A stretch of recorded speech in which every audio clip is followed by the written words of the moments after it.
Please find your seats.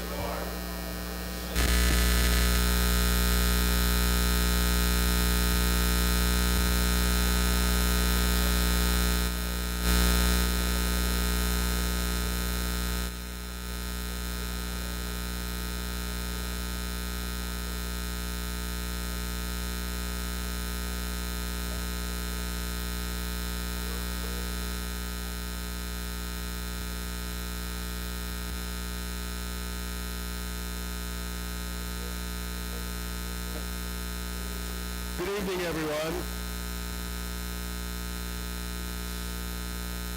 The California Community College Athletic Association is pleased to announce the induction of an outstanding individual into the 3C2A Sports Hall of Fame.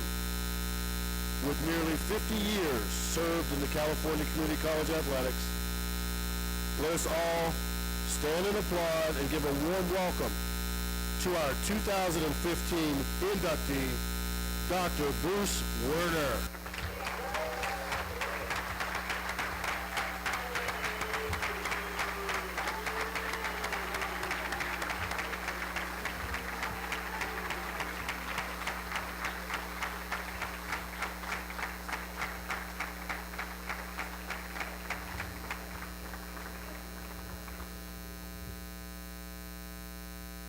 George, get a picture. George.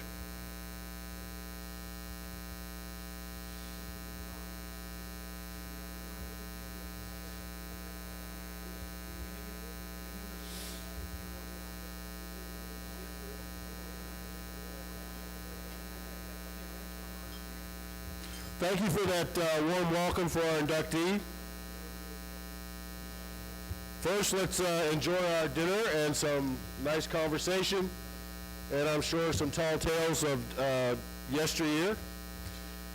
We'll be back shortly to begin the presentation. Enjoy your meal.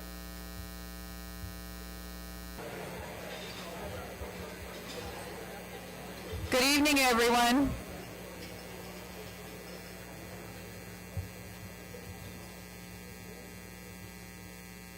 We can get Newton to pipe down back there, we'll be all set.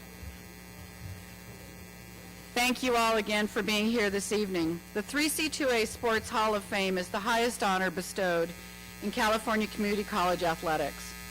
Founded in 1984, the Hall of Fame has sought to recognize those who've made the most of their experiences as California Community College student athletes, coaches, and administrators, maximizing their own potential to better themselves and those with whom they come into contact. This year, Bruce Werner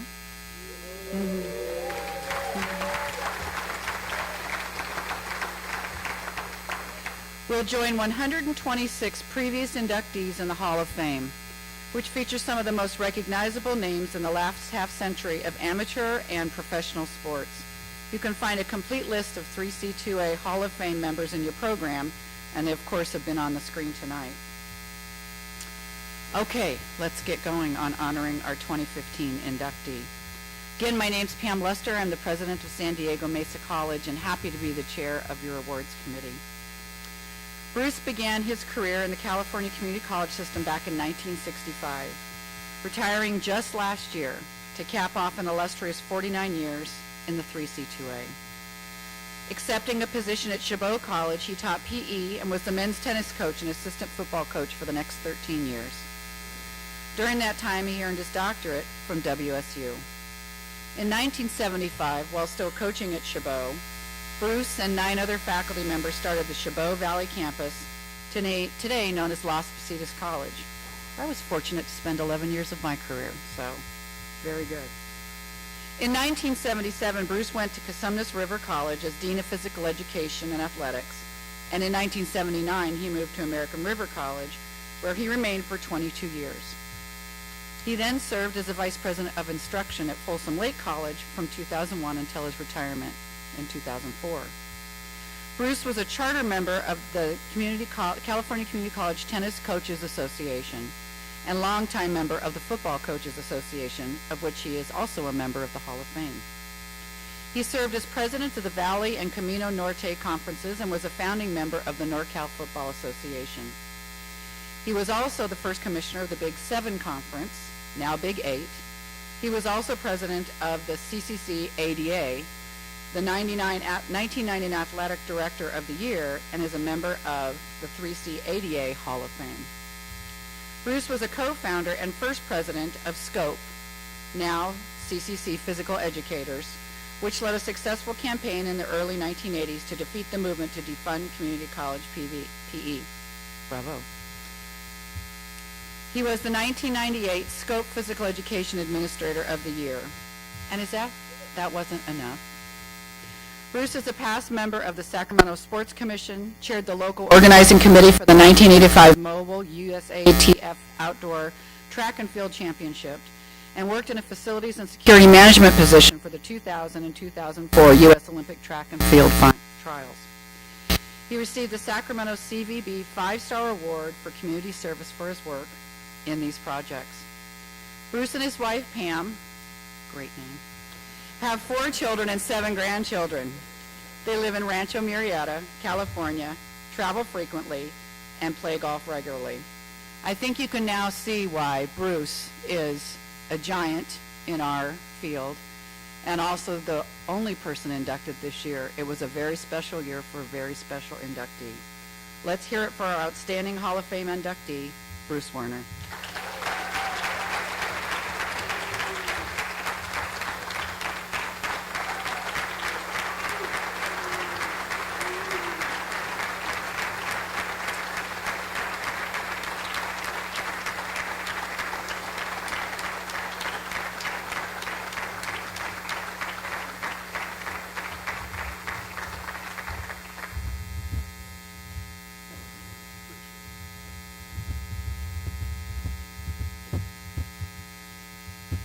Thank you so much, everybody, for being here tonight. This is really a big deal for me. And I wrote a speech, and my daughter-in-law told me if I got off script, she's going to be all over me. But I want to set a few things straight before I really get into this. First off, all those pictures in the program are really me. And that brings up 2 truths. One is gravity is real, and the other is time is not your friend. The second thing I want to clear up is I don't think I ever called Ted Leland a knucklehead. I might have, but I don't think I did. And I'll tell you a quick Ted Leland story. We had a reunion of all of the football kids from the 1960s at Chabot College, and Ted, of course, played there, and I'm visiting with him, and he's at that time the athletic director at Stanford. I said, Ted, how much money did you raise last year? And he said, about $34 million. He said, how much did you raise? I said, about $100,000. He said, I bet it was harder for you to raise $100,000 than it was for me to raise $30,000. I said, you understand the community college. You got it down. And I understand he gave a great address this morning. What a class act Ted Leland is. Third, I want you to know that I sort of bumbled into the commissioners. I used to be a commissioner, and I bumbled into their meeting today. And I recognized everybody, and they recognized me, so I want you to know that that is not a branch meeting of the AARP.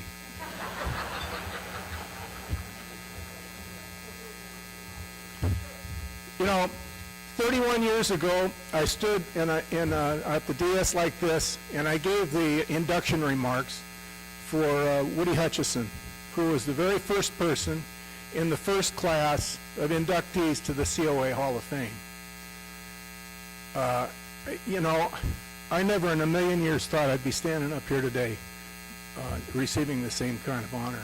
I was in awe of Woody and people like Al Schluter, and Vern Workington, and even Lloyd Messersmith scared me to death.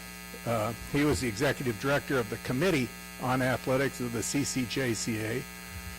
Those guys were giants. They were legends. They were the people that put together the foundation of your organization, and I'll tell you what, I just, to be in the same room with them when I was just a kid, really, it really blew me away. And as I said, I can't believe that I'm here. I got a job at Chabot College, and for a lot of you who are involved in the system today, and you haven't been around as long as I have, you may find this hard to believe, but I was a graduate assistant tennis coach at Washington State University, which tells you a little about how important tennis was there at that time. And I had to take my team to the Pac-8 championships in LA. Well, I had applied for a job at Chabot College, and I got it off the job board in the Career Center. They needed a tennis coach, and I, honest to God, did not know how to pronounce Chabot. I thought it was Chabot. I thought it was Shabbat. I had no idea. But anyway, they call me and offer me an interview, and I'm stoked. And I'm thinking, I can actually go to the interview because I'm going to be down there. So I'm in L.A. I get on a plane. It cost me $23 to fly from L.A. to Oakland. I got picked up by John Wagner, who was department chair and basketball coach at Chabot, and Ed Hart, who was the athletic director. And they took me out to lunch. We had a real nice conversation. It was nothing formal. It was just a conversation. And then they took me over to Pacific High School, where the temporary facility for Chabot College, because Chabot wasn't done. And I went in and I met with Reed Buffington, who was the president, superintendent, and maybe the smartest guy I've ever been around in my life. You couldn't carry on a conversation for more than about 40 seconds, and then he was beyond you. But anyway, I walked in. I don't think I sat down. He looked up and he said, Mr. Werner. I said, yes, sir. And he said, if you were sitting here in my chair looking at you, and you're just a kid wet behind the ears, why would I ever hire you? And I had no idea what I said.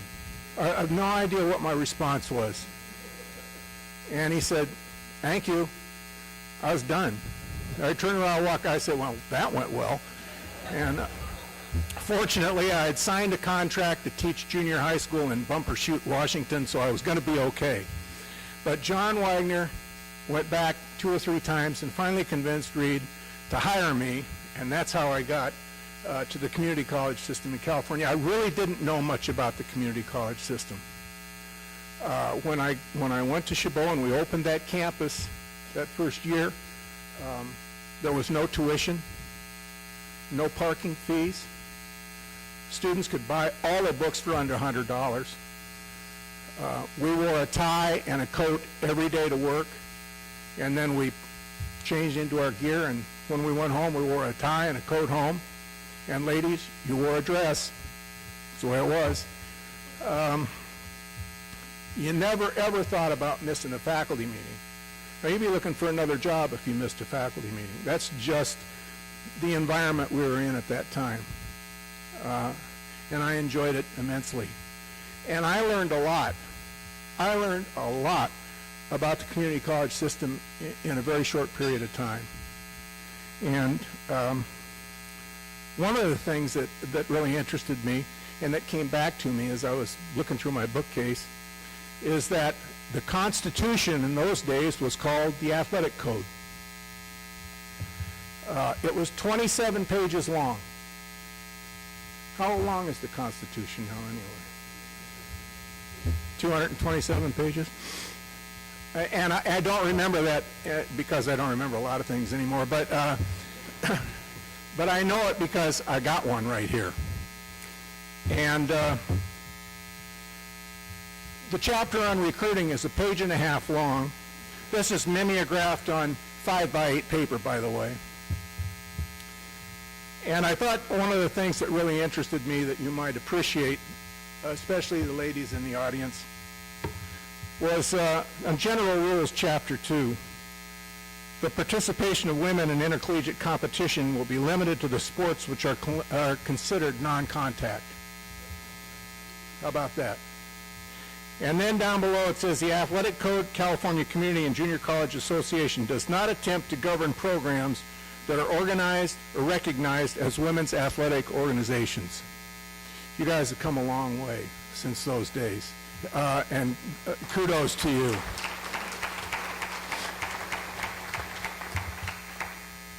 Yep, the recruiting section is a page and a half long. This whole book includes all of the supplements for all the championship events and so forth. And here's what I'd like to do, if you wouldn't mind. Is Newton Schlett here? Could you come up for a second, Newton? That's not a bad thing, Newton. That's okay.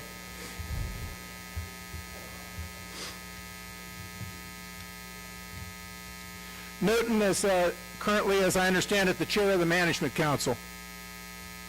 And what I'd like to do, Newton, is I'd like to give you this athletic code, and I'd like to maybe have you pass it down to the next chair and the chair after that. And I wrote a little something in the front that maybe you can keep in mind as you have your meetings and your planning sections, and it's simply, sometimes less is more, and simplicity is a virtue. 27 pages.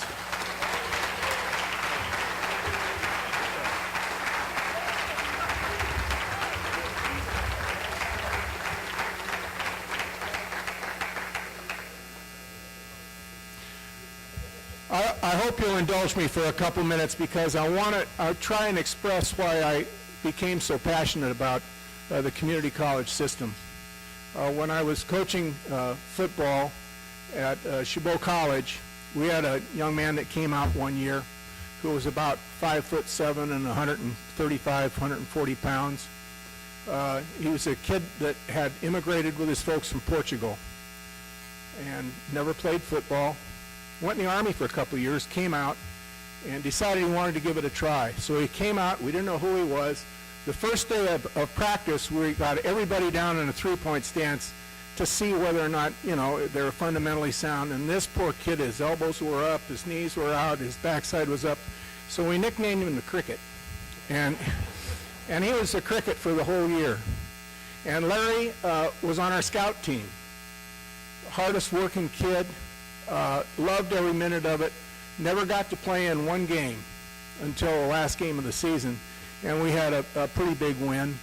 And Larry got to, and the kids loved him. I mean, they loved him. He got to play in the last game, and he gained 50 yards. He was playing tailback, and the kids were ecstatic. Our teammates just couldn't be happier for this guy. We thought, well, it's a great experience for Larry. Hope he got something out of it. He said, coaches, I'm going to come back next year. I went, oh, geez. And the next year, Larry was first team J.C. Goodwire All-American, and he led the nation in all-purpose rushing. That's a success story that I get chills every time I tell it. He got a BA from Hayward State, got a master's from Stanford. He's one of your colleagues, a teacher and coach at Las Positas College. He's their soccer coach, Larry Aguiar. That's why you're in business.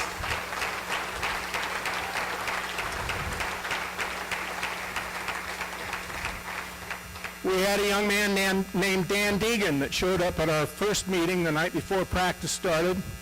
And Dan was a kid from Dublin High School, about 170 pounds. And he had played football in high school, but he'd been in the Army. Actually, he'd been in Vietnam and came back. He said, Coach, I want to go to school. I need to get some education. I'd like to try and play football. And he was a flawed individual. Vietnam had been tough on him. He came. He ended up being our starting fullback. He said, Dan, you have to have some kind of a major. He says, I like to draw. I think I'll try art. Great idea. And Dan Deegan was our fullback for 2 years at 170 pounds. But I saw him in the locker room. It was the first or second week of practice. And his body was a mass of scars from about here down. He'd gotten the shrapnel from a landmine. And I mean, it was amazing he could walk. He was the toughest guy. And he's also a world-renowned waterfowl artist. His paintings are in museums, private collections all over the world. He would have never gotten there without a community college education, and sports was the draw that brought him there. That's why I had a great passion for what I did. I got one more.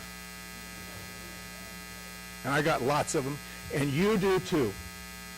Timmy Morales was a short, squat, quiet kid out of, I think, San Lorenzo or San Leandro High School. He could play. He was a defensive lineman, and we knew from the second week of practice that he could play at the next level. We said, Tim, okay, we've got to get you into something where you can thrive, you can move on, you can transfer to the four-year school. He said, Coach, I want to be a welder. And he did. And he got an AA degree, and he's certified as a welder. And as soon as he got out of school, he got a job as a welder. Today he's a master welder. That's what the community college is all about. That fit his needs to a T.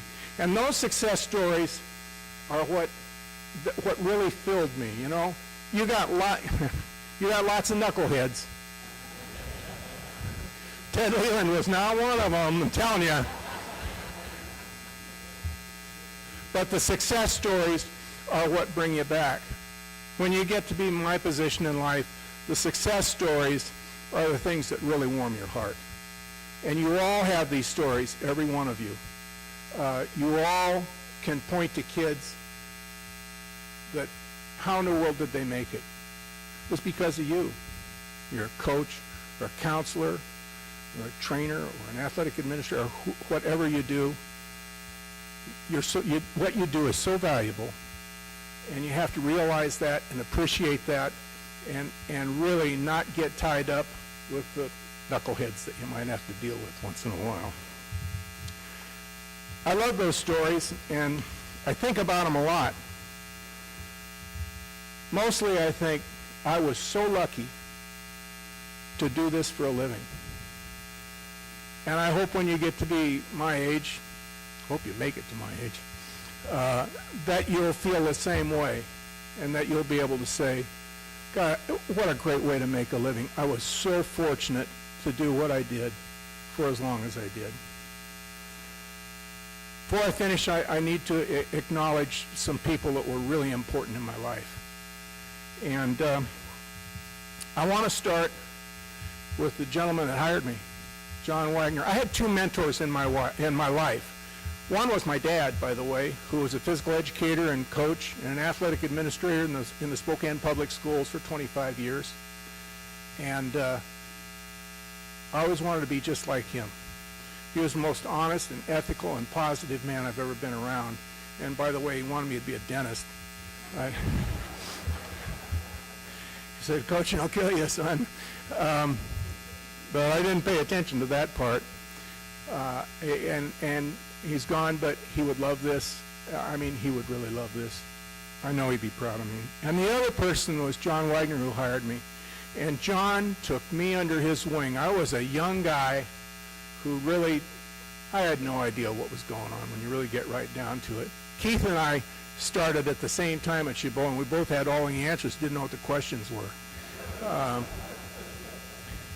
But John took me under his wing as a teacher, as a coach, as a person, and he really taught me more about the education profession than I ever learned in all of my professional preparation classes. And I will always be beholden to him. Sarah, please let your dad know I love him to death, and I am so grateful that he wouldn't take no from Reed. And he was smart. He did hire me, so that worked out okay. And by the way, John was he was known as the Count because he dressed very, very well. And he convinced both Keith Calkins and myself that we ought to buy all our clothes from his visiting Hong Kong tailor. We had some of the greatest double knit suits that you'll ever see.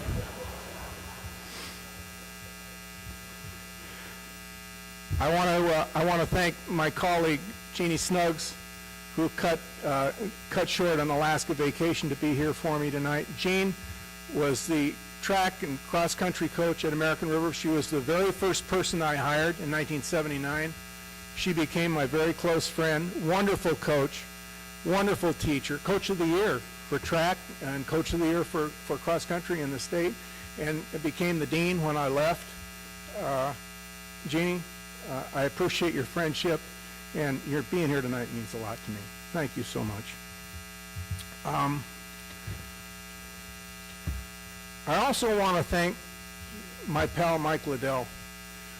Mike took the Big 8 conference commissionership when I decided that was not a good job for me, and I think we did a great job of putting that conference together and developing it and kind of getting a foundation underneath it. We started as the Big 7. I wanted to call it the Magnificent 7. I couldn't get any votes. And then we added Modesto and became the Big 8. I really wanted to call it the Great 8. I couldn't get any votes for that either. And I understand maybe you'll add another school in a year or two. I think the Fine 9, that sounds good. If you get to 10, I can't help you. But Mike came in and really put that conference into elite status. And Mike, I appreciate that so much. And congratulations on doing such a great job.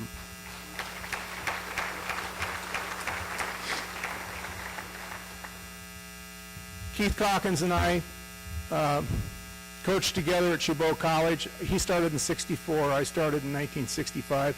That doesn't seem very long ago to me. Sounds like a long time to you maybe, but we developed an instant friendship, and we've been friends for 50 years. We coached together. Our families barbecued and partied together.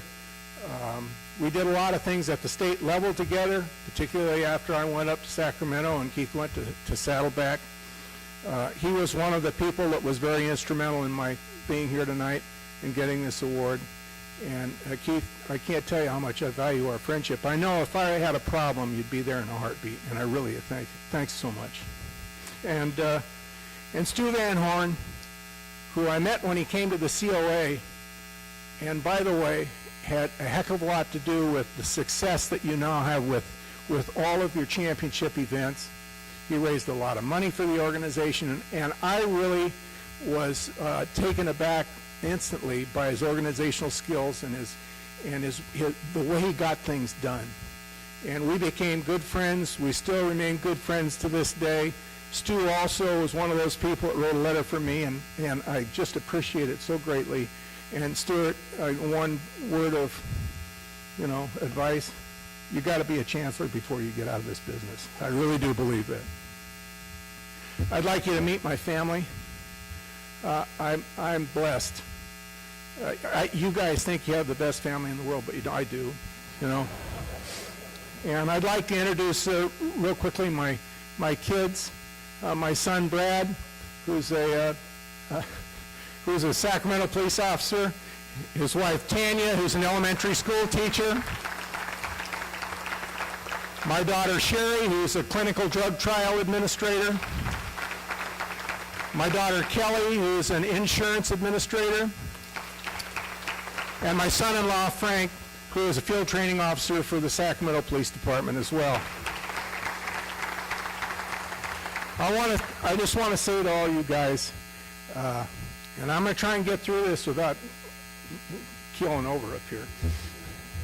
I was an absentee dad a lot because of the job I had. And you guys turned out great, and you love me, and you care for me, and I just can't thank you enough for being a good person, a good parent, a good citizen, and I'm the luckiest guy in the world. Thank you so much.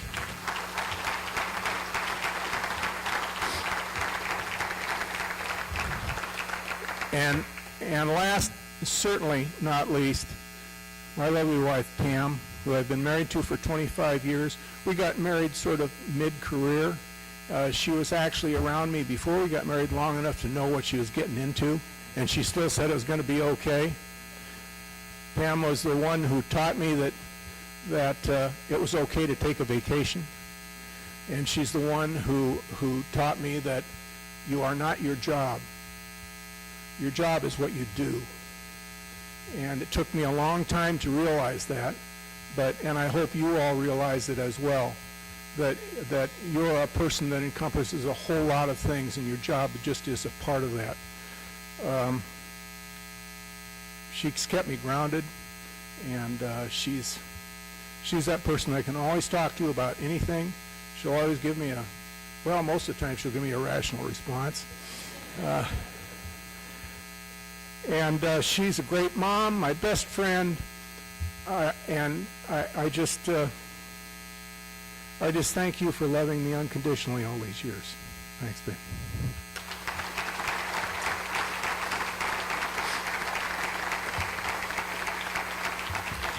And I want to thank all of you for being here tonight to share this with me. This is kind of like a validation of a few years of work in our business, and I can't tell you how much I appreciate your being here and indulging me for these few minutes.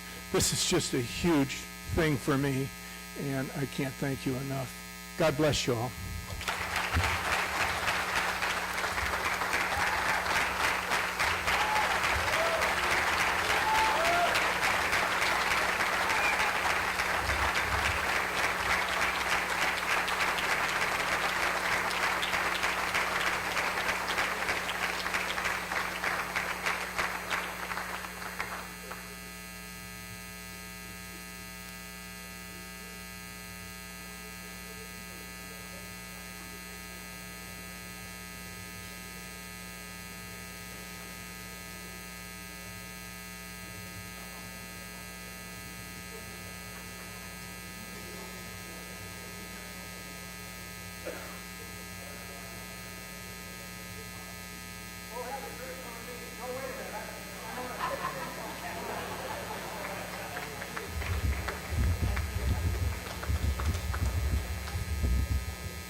Certainly want to thank Bruce and his family and friends for making it out, and former colleagues, and those of us who didn't have the honor of working with him that long.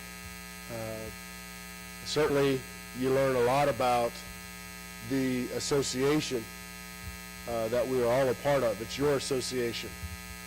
And I want to thank you, Bruce. It's been our honor to have you here with us this evening.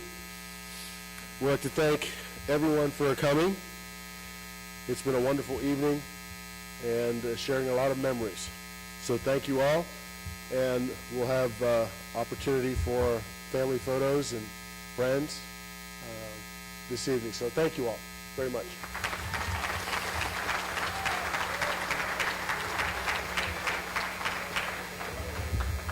Inducted into the 3CAA Hall of Fame class of 2014 with you. And thank you to Santa Barbara City College for nominating me and for taking a chance on me back in 1976. I'm humbled by this award because I have worked with and learned from so many coaches that are deserving. So I feel very fortunate and blessed to be here tonight. And I want to take just a couple moments, actually 7, to tell you the why and how of my journey. I'm a perfect example of the cliche, if you have a dream, nothing is impossible if you are willing to work hard. Sometimes it seems like reaching your goals might be impossible and maybe unrealistic, but whenever I felt that way, there was always someone there to lift my spirits. There's a country western song by Alabama called Angels Among Us, and every time I hear it, I smile and I think about the angels in my life. There have been many. These are the people who gave me encouragement, kind words, a bright smile to brighten my day, and validation that I was following the right path. You all have angels in your life.